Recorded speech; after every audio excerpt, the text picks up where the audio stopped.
हाँ जी ऋतिक, एक काम करो, एक हमारे पास केस अपील में चल रहा है। इसकी ना डेट है,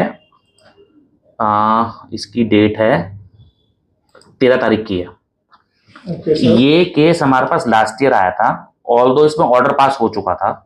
ठीक है। हमने सीआईटी पे लगा रखी थी, तो सीआईटी की डेट सेकेंडरी डेट आ गई है। ठीक है ना। ये केस हम स्पेसिफिकली क्यों डिस्कस कर रहे हैं, क्योंकि इसमें सारी की सारी किसकी कहानी है, क्रेडिट कार्ड की। क्रेडिट कार्ड की। हाँ, जो भी आए थे वो तो एचआरए बेचारे के थे। अब ये जो केस आया था, एक्चुअली क्या था कि एक, इसमें जो मैं डिटेल बेसिक बताता हूँ ताकि हमारे जो व्यूअर्स हैं उनको भी पता चल जाए कि एक्चुअल में क्रेडिट कार्ड यूज कैसे करना चाहिए, क्यों करना चाहिए, कितना करना चाहिए, डिपार्टमेंट को क्या पता है आपके बारे में, आप कितना कर रहे हो, क्या ट्रेंड चल रहा है मार्केट में, उस हिसाब से मैं आपको इसमें बता रहा हूँ। अब हुआ क्या इस केस में, एक मनुभावक है, वो हमारे पास आए। हमारा पहले तो हम यूट्यूब वगैरह इतना नहीं बनाते थे, जर्नल देख के आए। तो उनका जब ऑर्डर आया हमारे पास 144 में, तो हमने क्या पढ़ा और उनसे क्या बात करी, ऑलमोस्ट वो हमारा क्रेडिट कार्ड का, मतलब हमने देखा कि क्या हो रहा है मार्केट में, तो उनसे समझा हमने फोन पर 15-20 मिनट। तो बेसिक क्रक्स ये है कि पर्सन ने 22-23 में, फाइनेंशियल ईयर 22-23 में, फाइनेंशियल ईयर यानी कि असेसमेंट है 23-24 में, उनके पास थे भर के क्रेडिट कार्ड, क्योंकि वो एक कंपनी में काम करते थे, आईटी कंपनी में। He is a profession bye engineer, sorry engineer by profession. ठीक है ना। तो उनकी सैलरी है 11 लाख रुपए, कंपनी को 11 लाख रुपए देती है। ठीक है, तो उस पर टैक्स कट गया, फॉर्म 16 मिला, 26 ईयर्स हो गया। अब कहानी कहां शुरू होती है, ये आज से नहीं चलती, उससे पहले से चल रही है, फाइनेंशियल 22-23 से पहले से चल रही है। इन्होंने क्या करना शुरू करा, इन्होंने अपना क्रेडिट कार्ड लेंड करना शुरू करा। यानी कि जैसे मैं आपका दोस्त हूं कि भाई तेरे को खरीदना, एक काम कर मेरे कार्ड से खरीद ले। सपोज मेरा एचडीएफसी का कार्ड है, भाई काम का 3 डिस्काउंट मिल रहा है फोन पे, तो 70,000 का फोन था, 65,000 मिल गया, मैंने क्रेडिट कार्ड लगा दिया। ठीक है, किसी दोस्त को यूज करना है, क्रेडिट कार्ड लगा दिया। ठीक है कि अच्छा भाई कोई मेरे, अब क्या होता है कि जब आप कंपनी में काम करते हो या एज अ पर्सन होते हो, तो सबको पता चल जाता है कि भाई वो क्रेडिट कार्ड है, तो आई कैन मेक इंस्टॉलमेंट्स। कुछ लोगों ने क्या करा कि इंस्टॉलमेंट पे चीजें खरीद ली, कुछ लोगों ने इंस्टॉलमेंट पे चीजें भी खरीद ली, कुछ लोगों ने उसको कहा भी वो एक काम कर तुम वो ले लो, मैं तुम्हें कैश पे कर देता हूँ, क्योंकि क्रेडिट कार्ड पे डिस्काउंट चलता है, क्योंकि चलता है ना, ऑफर चलती है फ्लिपकार्ट पे, अमेजन पे, ऑनलाइन या क्रोमा पे, बहुत जगह चलती है। अब बहुत जगह क्रेडिट कार्ड नहीं होते, या किसी को फ्रेंड को परचेज करना है, फैमिली उसकी, मतलब फ्रेंड की फैमिली को लेना है, तो ऐसे करके पूरा केस है ये। अब हुआ क्या कि भाई साहब की सैलरी 11 लाख रुपए। ठीक है, अब सुनो कहानी मजेदार। मैं कहूंगा दोस्त जरूरी होते हैं, पर यहाँ पे दोस्त कमीने भी होते हैं। हालांकि मेरे को बोलना नहीं चाहिए, लेकिन है एक्चुअली में ये। मुझे एक पेन दे दो यार, हाँ रेड पेन आ गया। तो यहाँ पे क्या हुआ, पूरी कहानी, पर्सन ने क्या करा, और उसका खुद का लालच भी है, ये नहीं कि खुद का लालच, खुद का लालच क्या है कि मुझे पॉइंट्स मिल रहे हैं। अब उसके पास 3 क्रेडिट कार्ड थे, आईसीआईसी बैंक, एक स्टैंडर्ड चार्टेड और एक एचडीएफसी। 3 क्रेडिट कार्ड मिला के ऑलमोस्ट उसकी लिमिट थी 17-18 लाख रुपए की, जो हमने फाइनल एसेस करी 18 लाख के आसपास से समथिंग। अब उसने क्या करता चला गया, वो अपने दोस्त को, अपने लोगों को, या अपनी फैमिली को, या अपने भाई बंधुओं को, जो भी है, वो सब अपने क्रेडिट कार्ड से परचेज करवा रहा है। हो गया, उसको क्या मिल रहे हैं, एक तो पॉइंट्स, तो पॉइंट्स के चक्कर में उसने लेना शुरू कर दिया और रिडम्पशन शुरू कर दी कि मैं मूवी टिकट मिल जाएगी मेरे को 500 रुपए की, 2000 की, क्योंकि जब इतना स्पेंड होगा तो definitely you will get a good points and good credit score. अब एक पॉइंट पर आकर, ये तो हो गया कहानी 2022-23 की, जब वो यूज कर रहे थे। अब कुछ लोगों ने क्या करा, इस पे ईएमआई बनवा ली। भाई जैसे you want to purchase a phone, आपको भाई ये आईफोन चाहिए, भाई 1 लाख का फोन है, भाई एक काम कर ईएमआई बनवा ले, मैं आपको 10,000 रुपए करके दे दूंगा। ठीक है, उसने ईएमआई बनवा ली। एक तो ये कहानी हुई, एक ये कहानी हुई कि जिसने परचेज करा उसने पैसे कैसे दिए। ठीक है ना। अब क्या हुआ, जो 11 लाख की इनकम थी, इस केस में 11 लाख की इनकम में डिपार्टमेंट ने 14.5 लाख रुपए और जोड़ दिए। वो क्यों? वो इसलिए कि भाई जो तुम्हारी पेमेंट हो रही है, मतलब भाई 11 लाख कमा रहे हो, 14 लाख कहां से दे रहे हो? अच्छा भाई, आज मैं अगर 10 लाख कमाता हूं तो मेरा खर्चा 10 लाख के अंदर ही होगा। चल 2 लाख और मान लेता हूँ, 3 लाख और मान लेता हूँ कि भाई मेरे पिताजी देते होंगे, भाई बंधुओं से ले लिया होगा, जनरल सेंस में, चाहे मैं बिजनेसमैन हूँ, चाहे मैं सैलरीड हूँ, या जो भी करता हूँ, हम मान के चलते हैं कि 10 लाख कमा रहा है तो 12-13 लाख रुपए आते होंगे उसके पास। छोटी मोटी इनकम होगी, एफडी की इनकम होगी, या कहीं से ले लिया। इस केस में 14.5 लाख रुपए ऐड करे। एक तो जो भी कंसल्टेंट था वो ढक्कन, जिसने रिटर्न भरी। दूसरा, हालांकि सिस्टम में सब दिखता है, दूसरा उसने कुछ डिक्लेरेशन ही नहीं दी, अच्छा। ठीक है। जो उन्होंने रिप्लाई दिया, उन्होंने कुछ रिप्लाई ही नहीं दिया, खुद ही बना बना के रिप्लाई दिए जा रहे हैं। 3 रिप्लाई गया और तीनों में कुछ ही नहीं है। डिपार्टमेंट ने 14.5 लाख डाला, उसके बाद पेनल्टी ठोकी और ऑर्डर पास कर दिया। ये केस डिस्कस इसलिए कर रहा हूं क्योंकि अभी हमने ट्रेंड देखा, मतलब अभी देख रहे हैं, पिछले 3 साल से देख रहे हैं। हमारे लीगल के पास भी रिकवरी केस आ रहा है तुम्हारे पास। हाँ। अभी 3 रिकवरी की केस आए कि मैंने क्रेडिट कार्ड से क्या काम करा, मैंने पैसे दे दिए क्रेडिट कार्ड से। दूसरा, लोग क्या कर रहे हैं, उनको लग रहा है मजाक है क्रेडिट कार्ड की, मैं तो कर लिया, कौन ही पता चलेगा डिपार्टमेंट को। तो मैं इसलिए कर रहा हूँ कि लोग सावधान हो जाए और ट्रैप में ना फंसे।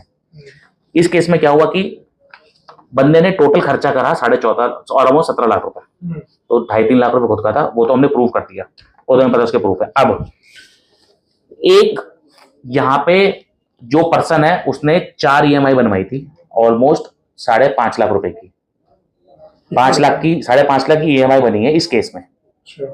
अब वो EMI पे ही नहीं कर पाया क्योंकि जो उसके दोस्त थे या रिलेटिव्स थे उन्होंने पैसे ही नहीं दिए उसको। आप क्या एनफोर्स कर सकते हो लॉ को? यहाँ पर कैसे करोगे? आपके पर्सनल क्रेडिट कार्ड पर खर्चा हुआ है, विश्वास पे लिया ना। पहली बात तो उसने 5.5 लाख का लोन ले लिया है। अब वो 5.5 लाख का जो लोन लिया पर्सनल लोन लिया है, घाटा किसका हुआ? उसी पर्सन का हुआ, ठीक है।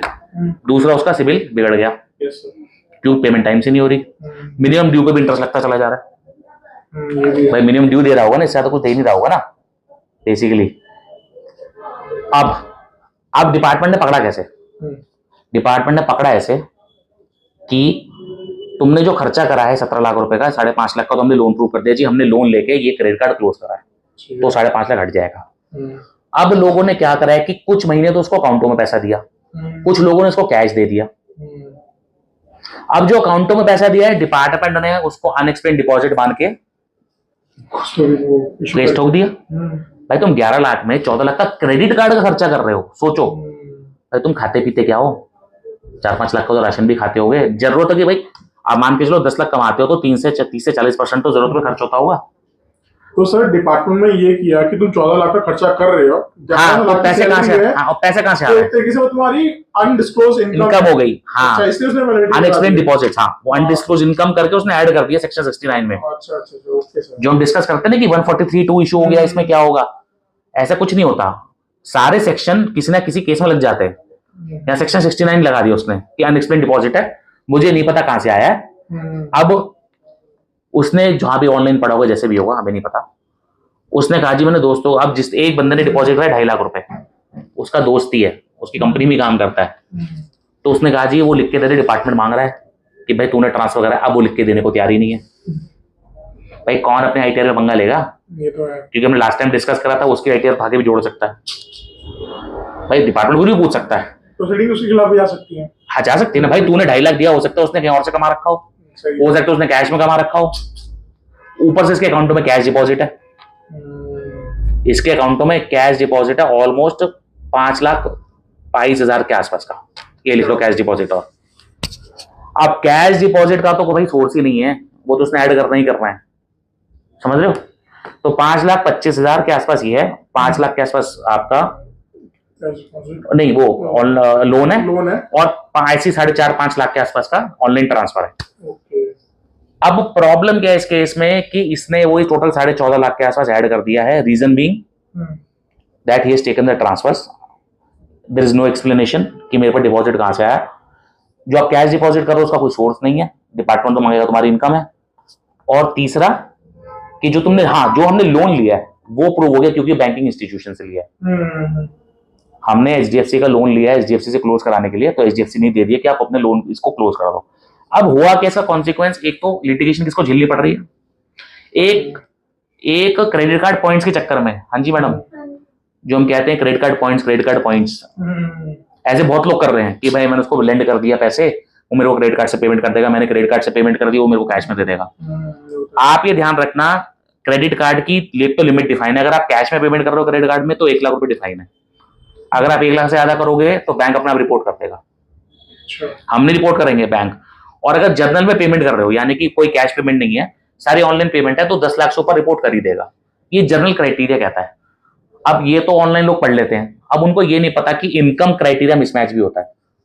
आप अभी हमने रिसेंटली देखा है ITR में 4 लाख की इनकम है और 12.5 लाख रुपए खर्चा हो रहा है।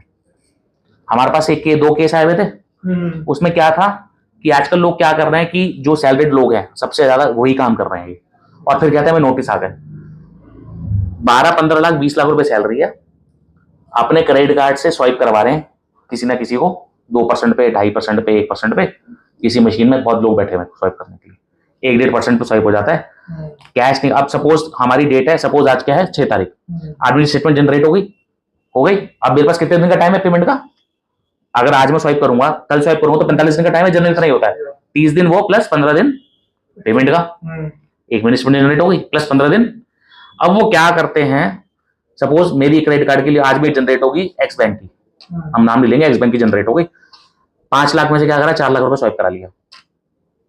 स्वाइप का मतलब आप कैश निकालोगे क्रेडिट कार्ड से तो बहुत महंगा पड़ता है। आपने स्वाइप करा लिया, बहुत सारे लोग बैठे स्वाइप करने के लिए, मशीन लेके बैठे हैं कि दुकान पे स्वाइप कर लिया, आपने 4 लाख के कपड़े ले लिए, सबको पैसा मिलता है सबका। या आपने भी स्वाइप करा लिया जहाँ पे टैक्सेशन ही नहीं है, बहुत कम है, 4 लाख का स्वाइप कर लिया, वो 4 लाख रुपए कैश में आ गए। सपोज 1% कट के आ गए, 4 लाख का 1% कितना हो, 4,000 रुपए, 3,96,000 रुपए आ गए। अब वो 3,96,000 रुपए ब्याज पे चढ़ा दिया। ब्याज का रेट है 5% से लेकर 8% तक, 10% तक महीने का।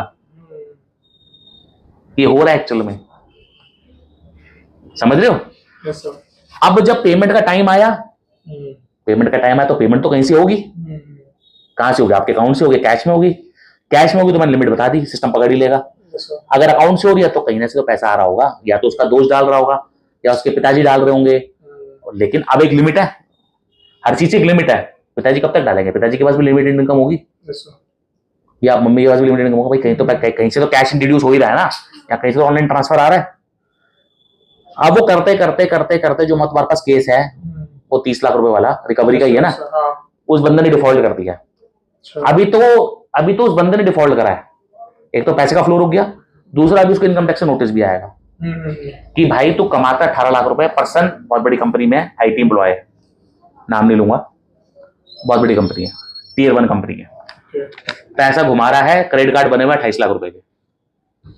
मैंने कहा तो वेट कर बेटा, इनकम टैक्स नोटिस आने का। इनकम 15 लाख रुपए और उसने और रिपोर्टेड है 28 लाख रुपए के, पूरा का पूरा खर्चा कर रखा है उसने। उसको लगता है कि डिपार्टमेंट कुछ नहीं कर पाएगा, मेरा भाई बहुत कुछ कर लेगा। अभी तो उसको ये नहीं पता कि तेरी रिकवरी तो हो जाएगी, टैक्स कौन देगा इसके ऊपर? जैसे अनएक्सप्लेन डिपॉजिट आएगा 69, सीधा 70% टैक्स जाएगा इसका। अनएक्सप्लेन डिपॉजिट पे कितना % टैक्स है, अलग है। मतलब आपने जितना कमाया है वो 70% डिपार्टमेंट ले जाएगा टैक्स लगाकर, जितना टैक्स बनता है 70% और लगा लेगा उसके ऊपर। टैक्स तो लगाएगा ही लगाएगा, पेनल्टी भी नहीं पेनल्टी लगेगी इसमें, क्योंकि